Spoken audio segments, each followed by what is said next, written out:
There is a specific, rhythmic clicking sound that feels like a heartbeat for a generation that was promised the world and handed a subscription service instead. It's the sound of a gear shifter falling into place. To the outside observer, it's an inefficiency, a relic of a clunkier, slower era that we should have outgrown by now.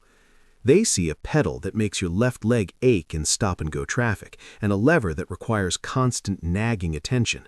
But for a certain subset of us, that third pedal isn't a burden, it's a tether. It is the last remaining physical bridge between a human soul and a world that is becoming increasingly, hauntingly intangible. If you find yourself scouring used car listings for a manual transmission, or if you feel a strange, hollow ache when you see another classic model replaced by a seamless electric vacuum on wheels, you aren't just a car person. You are likely someone grappling with a profound psychological displacement. We are the generation that grew up in the analog and was forced to mature in the digital. We are the architects of the great disconnection, and the manual gearbox has become our most unlikely sanctuary. It is the only place left where we are allowed to be completely, unapproachably present. Think about the life of a typical millennial today.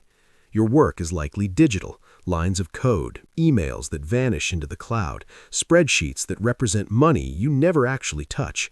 Your social life is mediated by glass screens and algorithms that curate your emotions before you even feel them.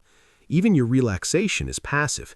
You stream, you scroll, you let the autoplay function decide the rhythm of your evening. We live in a world of seamlessness, where every friction point has been polished away for the sake of efficiency. But humans were not designed for a frictionless existence. We were designed for resistance. We were designed to feel the weight of things. When you drive a manual, the invisible wall between you and the world around you finally starts to crumble. In a modern automatic, you are a passenger in the driver's seat. The car's computer, a cold, calculating brain, decides when you've had enough power, when you need to conserve fuel, and how the engine should sing. It manages the torque, smooths out the bumps, and renders your physical input almost decorative. It is a metaphor for the modern condition.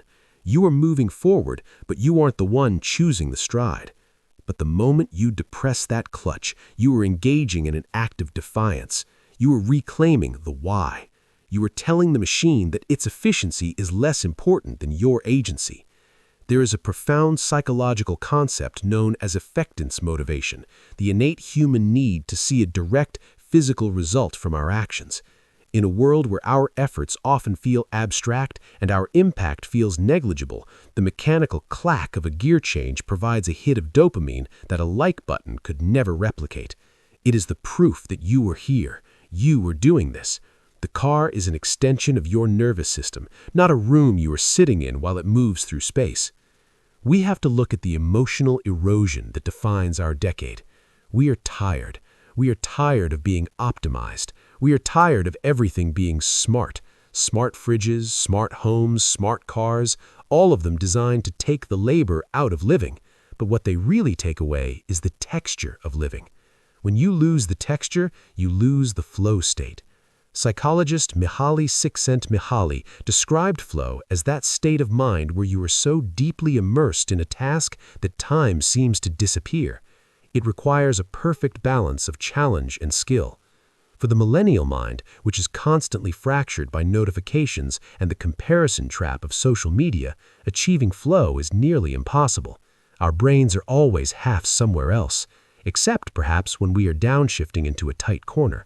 In that moment, if you don't match the revs, if you don't feel the bite point of the clutch, the car tells you. It shudders, it complains, it demands that you come back from your anxieties about your career or your housing market fears and be right here. This obsession is a trauma response to a world that has become too fast and too fake. We grew up watching the transition from the physical to the digital. We remember the weight of a CD case, the smell of a map, the tactile click of a rotary phone. Then, almost overnight, the world turned into a flat, glowing surface. The manual transmission is our protest against the flattening. It is a mechanical anchor in a sea of ghosts. Consider the metaphor of the empty well. Many of us feel as though we are pouring our energy into a life that doesn't pour anything back. We worked 50 hours a week to pay for a lifestyle that feels increasingly hollow. We are connected to everyone, but feel seen by no one. But when you drive a manual car, the feedback is instant and honest. It is a rare, honest relationship in a world of curated personas. If you are gentle with the machine, it rewards you with a smoothness that feels like a shared secret. If you are aggressive, it bites back. It's a conversation. And for a generation that feels profoundly unheard, having a conversation with a machine that actually listens to your hands is a form of therapy. We also have to talk about ambiguous loss. This is the feeling of grief for something that hasn't actually died, or a loss that has no clear ending. We are grieving the loss of the tangible. We see a future where cars drive themselves, where AI writes our thoughts, and where our physical presence is almost an inconvenience to the systems we've built. The manual transmission is a piece of industrial art that requires a human to function. It is one of the last places where the human is not the weakest link in the system, but the soul of it. Without you, the car is a heavy, silent sculpture. It needs your heartbeat to find its rhythm. This isn't just about nostalgia. Nostalgia is a longing for a past time. This is a longing for a lost sensation. It's the kinesthetic memory of our fathers or grandfathers working in garages, of a time when you could open a hood and actually understand what you were looking at.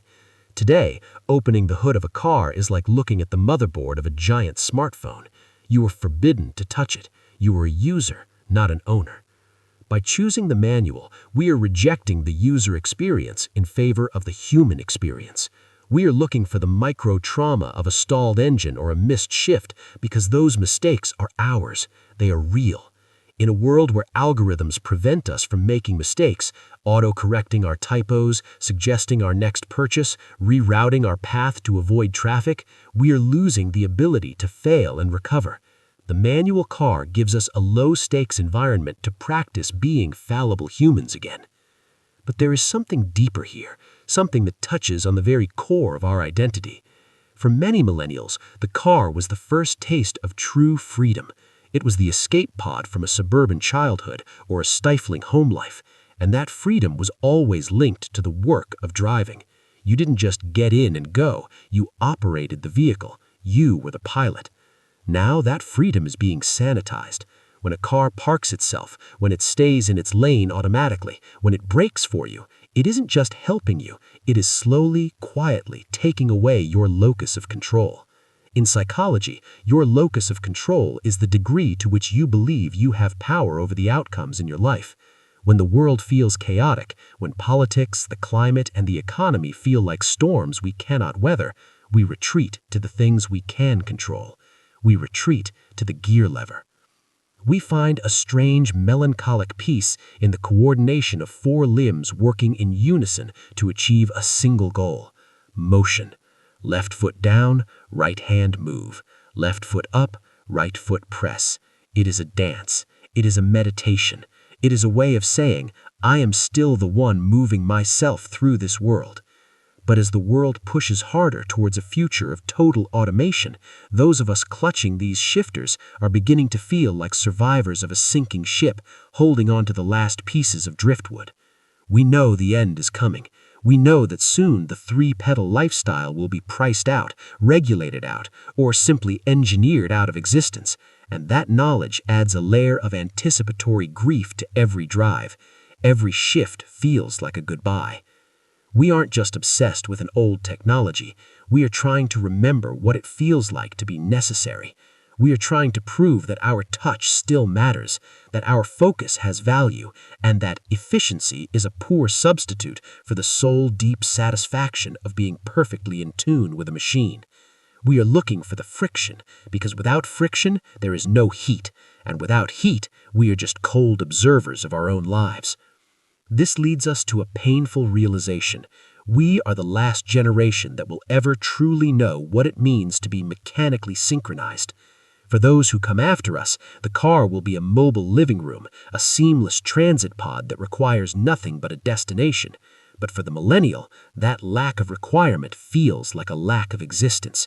When the machine doesn't need you, you become a ghost in your own life. This is the bystander effect of modern technology.